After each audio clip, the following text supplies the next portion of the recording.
छोटे वाले बैंकों में बेफाम पैसा मिलता नजर आ रहा है। इस साल ले रहे हैं कि डबल हो जाएगा Jammu and Kashmir bank. Tata Motors में 30% तक की तेजी यहाँ से बन सकती है। एक जम्मू कश्मीर बैंक जहाँ पर 100 रुपए के आसपास है, यहाँ से भी बड़ी तेजी बन सकती है। और आरबीएल में भी बड़ी तेजी 500-600 रुपए तक की बड़ी 2 से 3 गुना।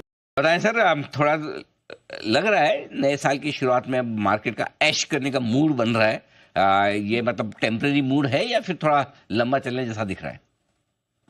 अनिल जी, 2025 के वर्ष का पूरा अगर मैं अनुमान लगाऊं, क्योंकि रीति रिवाज है साल के पहले दिन अनुमान लगाना चाहिए, काम आए नहीं आए, तो अगर मुझे अनुमान लगाना ही है तो मुझे लगता है इस वर्ष में 2025 में निफ्टी दोनों स्तर दिखा सकती है, 27,000 भी और 21,000 भी।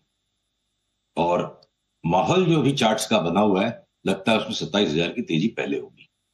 पर अगर अब मैं स्कोप को थोड़ा एक्सपैंड करूं और ग्लोबल मार्केट्स की तरफ जाऊं, तो वहां विरोधाभास उत्पन्न हो जाता है कि नेस्डैक और एसएंडपी तो अपना टॉप बना चुके हैं, तो फिर निफ्टी इतना जोर कैसे मारेगी। तो इस सवाल का उत्तर अगर हम अभी ढूंढ लेंगे, तो अगले 1.5-2 महीने जो बार बार रोज सवेरे उठ के देखेंगे वॉल स्ट्रीट पे तो खून बह गया, तो हम डरेंगे नहीं यहाँ पे। वो कैसे संभव है, उस बात को समझना शायद आपके दर्शकों के लिए बहुत काम का हो सकता है। तो देखिए, ब्रॉडली ओवर द इयर्स सारे इक्विटी मार्केट्स, एक इक्विटी एसेट क्लास एक तरफ चलती है। ओवर 1 साल 1.25 साल के पर्सपेक्टिव पे भी आगे पीछे सब बाजार कैचअप कर जाएंगे। फिर 3-4 महीने का लीड लैग संसार के विभिन्न मार्केट्स में बिल्कुल स्वाभाविक है। अमेरिका के मार्केट में इलेक्शन था, उन्होंने अपना टॉप लेट से बनाया। हमारा मार्केट 26,200 का टॉप कई महीने पहले बना के ऑलरेडी नीचे आ चुका। हम जब नीचे आ रहे थे तो अमेरिका ऊपर जा रहा था, राइट? तो अमेरिका ऊपर जा रहा है तब भी तेजी नहीं होगी, और अमेरिका नीचे आएगा तब भी मंदी होगी, ऐसा नहीं। अब हमारी इलेक्शन की तेजी शुरू हो रही है, तो यहां से इलेक्शन की तेजी शुरू हो रही है। तो यहां से इलेक्शन की तेजी के कौन से स्टॉक्स, हम 1 मिनट में आएंगे उस पर। फिर इलेक्शन की तेजी के बाद हो सकता है कि जो भी अर्निंग्स डिसअपॉइंटमेंट्स पिछले क्वार्टर्स में थे, कुछ वहां से सपोर्ट मिल जाएगा। फिर हमारा आगे मानसून भी, तो कैसे कहानी बन जाएगी वो तब देखेंगे। चार्ट्स का पर्सपेक्टिव ये दिखाता है, एक बार अमेरिका में आने वाले 15-20% के करेक्शन से भी डरे बिना मैं बहुत सारे स्टॉक्स साल की शुरुआत में लेने में इच्छुक हूं इंडिया में। मामला गड़बड़ है। हो सकती है करेक्शन 15 से 20% की, लेकिन भारतीय बाजार थोड़े बेहतर हो सकते हैं स्टॉक स्पेसिफिक। ये राय आपके लिए आती हुई अच्छी बात है कि चलो भारतीय बाजार आपको बेहतर और मजबूत दिख रहे हैं। क्योंकि आपने नए साल की बात की, तो नए साल में थोड़ा सोने चांदी पर और कच्चे तेल पर भी आपका व्यू लेना चाहता हूं। बताएं सर। कोई परिवर्तन नहीं है दोनों के व्यू में। गोल्ड सिल्वर में सब्सटैंशियल करेक्शन अभी भी ड्यू है, जो चल रहा है। बीच में थोड़े थोड़े रिबाउंड आएंगे।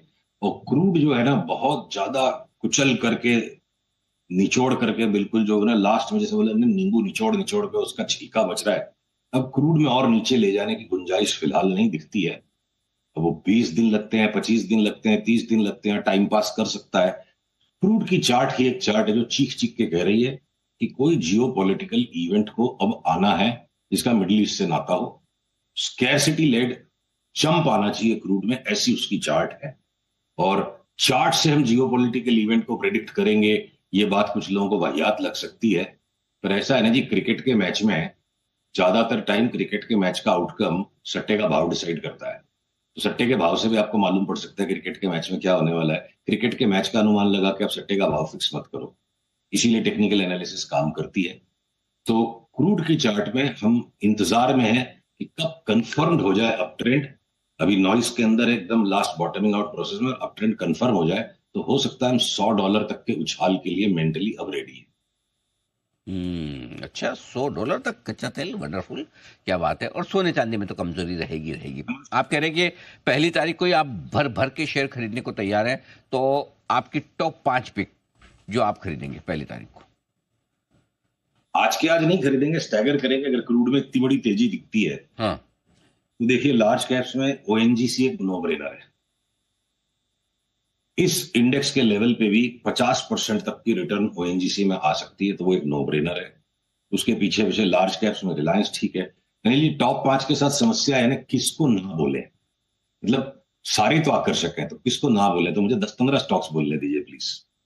फिर अगर मैं आपके इंटरटेनमेंट मीडिया स्पेस में आ जाऊं, तो आप जी बिजनेस है इसलिए आपके चैनल पे बैठ के नहीं बोल रहा हूं, अदरवाइज भी जी एंटरटेनमेंट के अच्छे दिनों को बहुत ज्यादा पोस्टपोन कर दिया गया है। अब उस चार्ट को रोक पाना संभव नहीं लगता है, वो फटेगी, यहां से उछलेगी, ऐसी वो चार्ट लगती है। 50-60% तो जी एंटरटेनमेंट में भी देखते देखते बढ़ जाए, जी मीडिया 60-70% बढ़ जाए। अब आपके सारे गामा जो एक स्टॉक हमारा बड़ा फेवरेट स्टॉक है, काफी टाइम से हमारे निवेशक लेके बैठे हैं, मुझे लगता है अगली छलांग इसकी सीधे यहां से 800 रुपए तक आ जाए। अब मैं हर एक सेक्टर में दो दो तीन तीन स्टॉक्स आपको कहने की इजाजत चाहता हूं, क्योंकि इतनी सारी अपॉर्चुनिटीज है। ऑटोज के अंदर टाटा मोटर्स हमारा फेवरेट, ये 50% तक की ऊपर की चाल दे सकता है। लॉजिक इसकी शायद किसी के गले नहीं उतरेगी, पर होता बार बार यही है पिछले 15 साल से।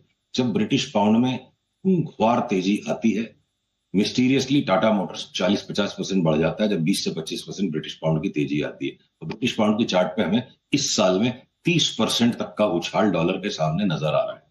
तो वो एक लॉजिक बनेगा या कोई और लॉजिक बनेगी, टाटा मोटर्स की चार्ट में हमें 1200 1250 तक की जगह दिखती है। एक बार हम 1000 रुपए के लिए खेल रहे हैं। बाकी आपके बजाज ऑटो, हीरो मोटोकॉर्प, ये रिबाउंड मार सकते हैं वापस 20% का, बाकी निफ्टी के साथ में। तो टीवीएस मोटर का मोटा करेक्शन कंप्लीट हो गया, और मुझे लगता है टीवीएस मोटर्स भी एक न्यू हाई की तरफ भागेगा। अब मैं अगर आपसे बैंकों के बारे में बात करूं, तो तो बैंकों में मेरे को छोटे वाले बैंकों में बेफाम पैसा मिलता नजर आ रहा है इस साल। जम्मू एंड कश्मीर बैंक हम 20 रुपए के भाव से लेके बैठे हैं, और यहां से भी और माल ले रहे हैं कि डबल हो जाएगा। जम्मू एंड कश्मीर बैंक, चाहे वो जम्मू एंड कश्मीर के सुख चैन की कहानी है, या वहां अमन लौट रहा है, या प्रगति लौटेगी, चार्ट बहुत तगड़ी है उसकी। अगर मैं आरबीएल बैंक में चलूं, तो मेरे को लगता है इसका एक रिजीम चेंज, एक साइक्लिकल शिफ्ट आ रहा है बैंक में। जितनी बड़ी तेजी का भी हमको आरबीएल बैंक में चार्ट पे दिखता है, बड़े से बड़ा एक्सपोजर लेके बैठने वाले फंड मैनेजर को भी लगता है सुशील तू हमारे से भी ज्यादा तेजी की बात कर रहा है। मतलब मैं नहीं बात करे, चार्ट बोल रही है। तो आरबीएल बैंक साल डेढ़ साल में 500-600 कुछ भी भाव हो जाए, कोई बड़ी बात नहीं लगती। तो हम ट्रेडिंग नहीं करेंगे, उसको उठा के दबोच के बैठेंगे। उसी तरह बंधन बैंक है। फिर लार्ज बैंक्स में अब जैसे एक्सिस, ये इंडसइंड बैंक ने इतना धोखा दे दिया, वो खतरा हमें सारे ही लार्ज बैंक्स की चार्ट में दिखता है कि एक एक करके धुलाई ना हो जाए कहीं बैंकों में। तो लार्ज बैंक्स को हम बिल्कुल अवॉइड करेंगे। और अब आ जाते हैं बचे हुए 3 सेक्टर्स पे। IT across the board short cell, पूरे मार्केट में एक ये सेक्टर है जो कि बाकी की चीज की रिस्क को हेज करने के लिए। और FMCG across the board delivery लेके बैठो। और बचता क्या है? फार्मा। तो फार्मा में अनिल जी, छोटे वाले जो कुछ स्टॉक्स में 20% का एक फाइनल रिबाउंड फर्दर पुशअप हो सकता है। लार्ज कैप फार्मा का सबका आईटी का टॉप होने के बाद मुझे लगता है अगले महीने 20 दिन में इनका भी टॉप हो जाएगा। ये हमारी सेक्टर वाइज समीक्षा है। ओके, तो मैं आपके सामने समअप कर दूं। पहले तो कुछ स्टॉक्स जो पसंद है, कच्चे तेल में अच्छी तेजी की उम्मीद कर रहे हैं केडिया साहब, और वो बता रहे हैं कि $100 तक जा सकता है। ऐसे में ओएनजीसी, रिलायंस, दो स्टॉक उन्हें पसंद है। जी एंटरटेनमेंट और सारेगामा, ये दो स्टॉक और उन्हें पसंद आते हैं दिख रहे हैं डिलीवरी के लिहाज से। अब आइए कुछ सेक्टर्स जो पसंद है। टाटा मोटर्स उनकी टॉप पिक है ऑटो में। इसके अलावा बजाज ऑटो, हीरो मोटो और टीवीएस भी पसंद है। टाटा मोटर्स में 30% तक की तेजी यहाँ से बन सकती है।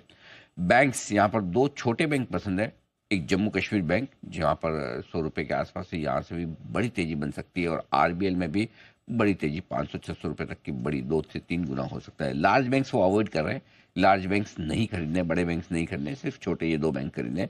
आईटी शेयर नहीं खरीदने हैं। एफएमसीजी शेयर बिल्कुल खरीदें, लेकिन निवेश के लिहाज से डिलीवरी लेकर। और फार्मा शेयरों में छोटे फार्मा शेयर खरीदें, बड़े फार्मा शेयरों में अब ज़्यादा कुछ दम बचा नहीं है।